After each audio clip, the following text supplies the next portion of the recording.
죄 안 짓는 사람 있어요, 없어요?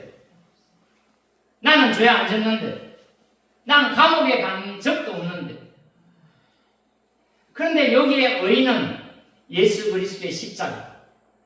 따라하면 예수 그리스도의 십자가. 예수 그리스도의 십자가. 그것이 의입니다. 주님의 십자가가 의예요. 그 예수 믿으면 천국 간다. 천국은 죄를 안 지어야 가요? 예수를 믿어야 가요? 예수를 믿어. 죄를 안 지어야 가요가 맞을 것 같은데, 그거는 예수님한테 야단 맞던 바리새인들, 율법학자들, 그 사람들이 자기네들 방법으로 물론 거룩했죠. 죄를 안 지으면 천국 가는 줄 알고 10계명 지키면 천국 간다. 10계명에다가 또 한 613개라는 장로의 유전을 만들어가지고 그것들을 지키면 천국 가고 그거 안 지키면 지옥 간다 그랬단 말이에요. 그 지옥 가는 것 중에 하나가 예수님이 바깥에 가서 외출을 하고 돌아가지고 음식을 먹는데 저 봐라 손도 안 씻고 밥 먹는다. 이건 지옥 대상이에요. 지옥 대상. 예수님 일부러 손 안 씻었다 그랬죠. 입으로 들어가는 것이 더러운 게 아니라 입에서 나오는 게 더럽다는 거예요. 우리도 곰곰이 한번 생각해 보세요. 또 입에서 나오는 거 더러운 사람들 봤습니까? 안 봤습니까? 지금 정치권에서 이쪽이든 저쪽이든 쏟아내는 말을 보면 엄청난 악들이 쏟아져 나옵니다. 어떻게 악한 말을 하면 더 강도 높은 말을 할 수 있을까에 대해서 경쟁을 가지고 하는 거예요. 이게 심판받을 일입니다. 니도 예외 아니다. 저보고 하는 얘기입니다. 회개해야. 예수님이 하시는 일은, 성령님이 하시는 일은 죄를 깨달게 하고, 예수 그리스도 그분만이 의다. 십자가 아래 가야 된다. 십자가의 공로로 천국 갈 수 있다. 그걸 성령님이 가르쳐 주시는 거예요. 그 다음에 심판입니다. 심판. 예수님을 누가 심판했지요? 예수님을 누가 십자가에 갖다 달았습니까? 그 시대에 바리새인과 서기관들과 대제사장들이 백성들을 꼬드려가지고 예수를 못 박아라, 예수를 못 박아라. 그 다음에 그 사람들은 권력이 없으니까, 재판권이 없으니까, 사형을 언도할 방법이 없으니까 로마 사람들을 끌어다녀서 본디오 빌라도를 끌어들였잖아요. 본디오 빌라도는 사실은 예수님을 살려주려고 애를 썼는데 유대인들이 하도 강하게 밀어붙이니까 그들 앞에 손을 씻고 너들 마음대로 하라고 내줬다고. 그런데도 본디오 빌라도는 우리가 주기도문을 외울 때마다 본디오 빌라도의 고난을 받아서 예수님을 심판하는 것 같으면 그 시대의 지도자들 같고 법 같고 왕이 예수님을 심판했을 것 같은데, 자, 그 다음 9절 한번 가보세요. 9절 시작. 죄에 대하여 욕진다고 하면 세상 사람들이 나를 믿지 않기 때문에. 내가 죄가 없는데 예수 믿어야 천국 간다는데 내가 뭐 때문에 예수 믿어? 이런 사람들에게 죄를 깨닫게 해준다. 두 번 10절 시작. 의에 대하여 욕진다고 하면 내가 아버지께로 가고 너희가 나를 더 이상 못 볼 것이기 때문이에요. 내가 아버지께로 가는 게 뭡니까? 십자가에 못 박히시기 전에 예수님이 가야 될 것은 십자가였어요. 그래서 십자가에 못 박혀서 아버지께 간다는 거예요. 그래서 너희가 나를 더 이상 못 볼 것이기 때문이요. 그랬습니다. 11절 심판에 대하여 시작. 심판에 대하여 경친다고 하면 이 세상의 통치자가 심판을 받았기 때문입니다. 예수님을 십자가에 못 박을 때 그들이 예수님을 심판하는 것 같았어요. 신성 모독죄로 참남하라고 뺨을 때리고 침을 뱉고 머리에 가시관을 씌우고 그를 십자가에 매달아서 예수를 심판한 것 같았어요. 그리고 사람들은 조롱하면서 고개를 흔들어요. 십자가에서 내 영을 내가 믿을 게 아니라 조롱해요. 세상 사람들이 보기에는 예수님이 심판을 받을 것 같지만 세상의 임금은 예수 그리스도, 그분이 영원한 심판자입니다. 그분은 죽음에서 부활하셨습니다. 그래서 아까도 말씀드렸지만 사도신경에 5가지 한번 해볼까요? 예수님이 탄생했죠. 예수님이 십자가에 못 박혔어요. 예수님이 그 다음에 부활했습니다. 성천했습니다. 다시 오신다는 거 아닙니까? 다시 오실 예수님을 기다리는 것이 교회예요. 뭐로서? 신부로서.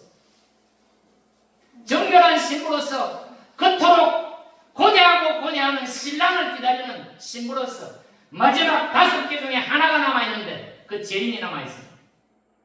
12절 한번 보세요.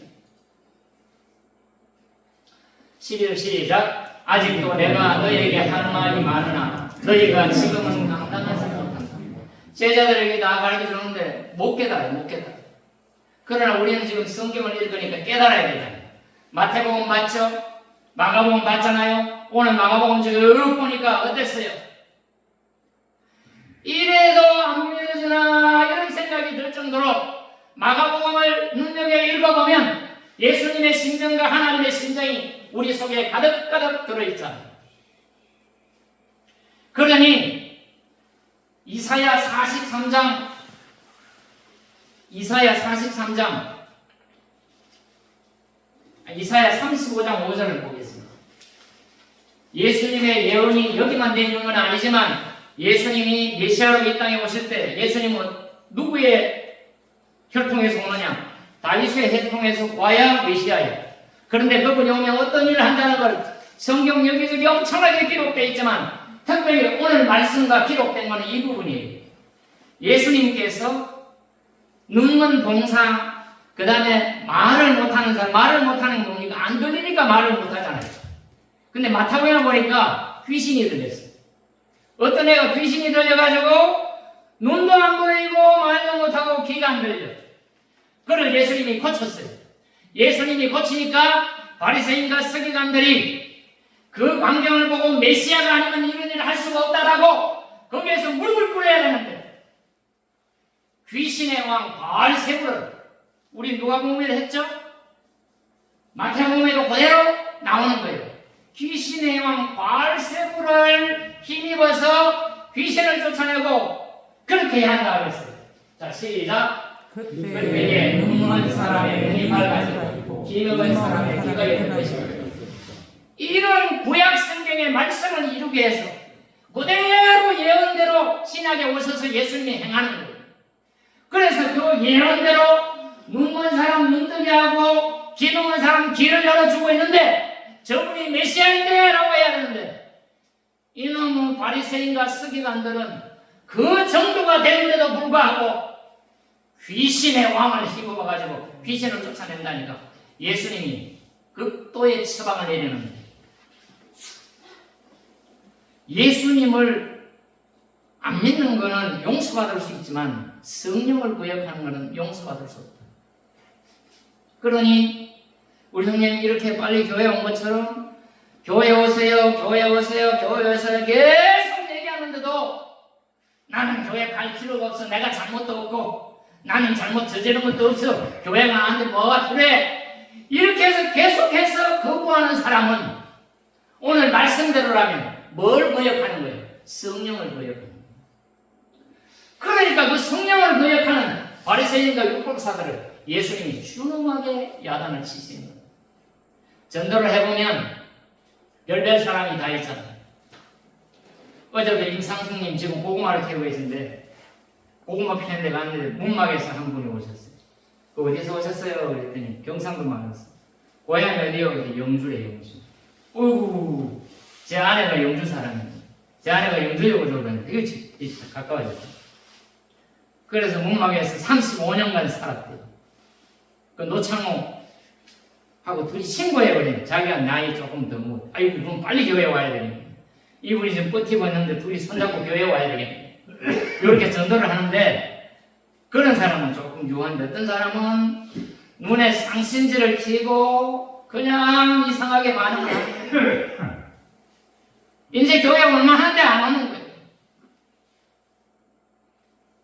저도 여러분 중에 어떤 사람들은 돈 잘 벌리고 집안이 잘 풀리고 먹고 살기 태평스럽고 이번 명절 같은데 혼자서 외롭게 있는 사람에 비해서 사람도 많이 찾아오고 먹을 것도 많고 이런 등 따시고 배부르면 예수 믿기가 힘든데 고통 속에 이해할 수 없는 어려움 속에 그것 때문에 교회에 온다면 그것은 하나님의 은혜라는 교회의 역설이에요.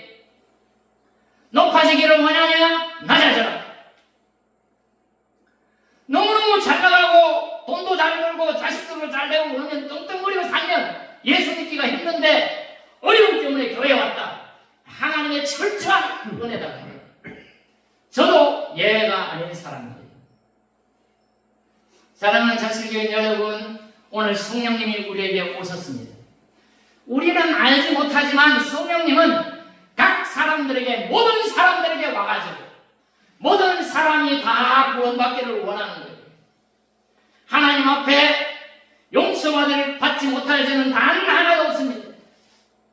어떤 죄를 지었건 어떤 상황이건 어떤 죄를 반복적으로 짓는다 할지라도 내가 애를 써서 한 성령님께 구하고 성령님께 가면 성령님은 다 용서하시고 변화시켜 주시고 당신의 제자로 만들어 주는 거예요.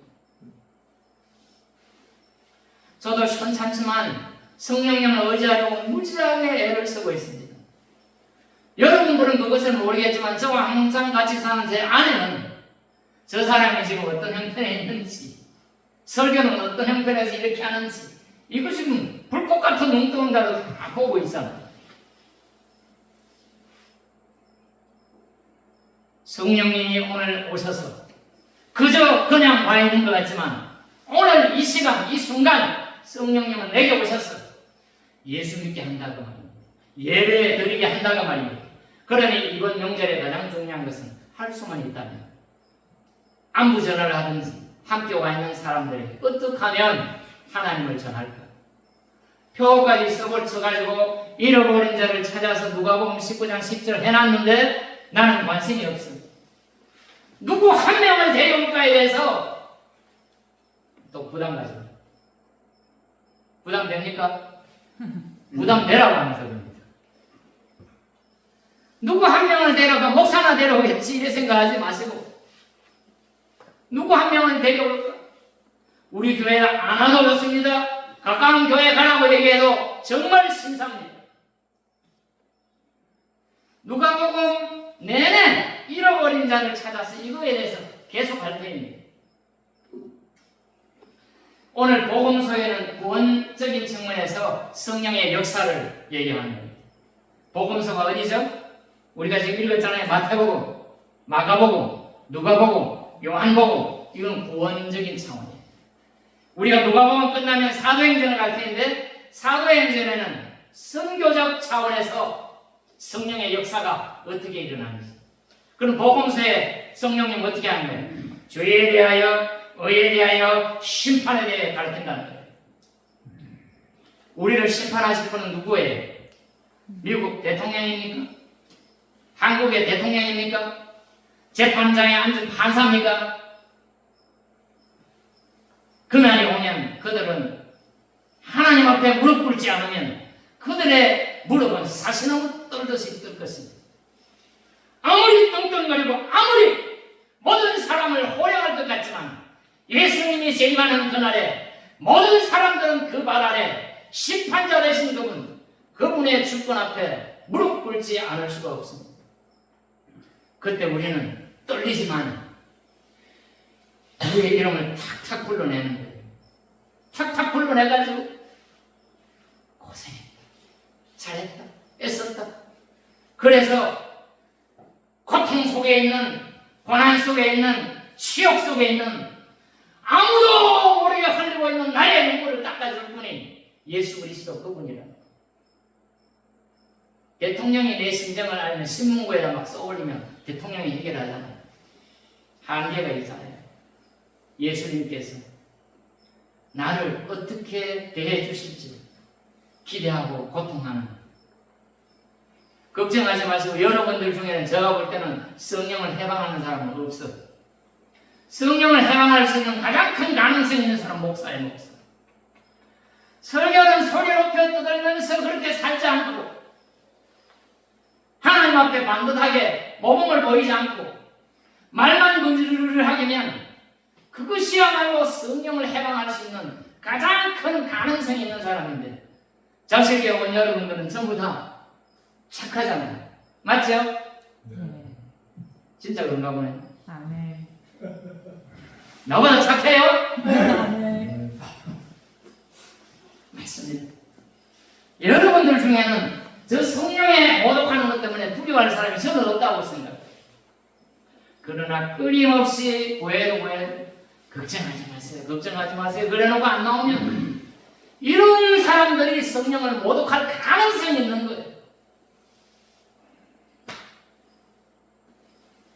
성령님 이 시간 오셔서 우리의 마음을 만져주시고 우리의 카운셀러 되시고 내가 아무리 죽을 것 같은 환난과 고난 속에 있더라도 그 성령님을 나와 함께 하면서 그분께 구하고 그분을 의지하고 이렇게 어려운데 이 상황 속에서도 성령님 해결할 수 있어요? 그래 할 수 있다. 이런 음성 듣는 사람은 끝나는 거 아닙니까? 그런 삶이 저에게도 여러분에게도 있기를 주의 이름으로 축원합니다. 아멘. 아멘. 성령이 오셨네. 내 장에서 성령이 오셨네.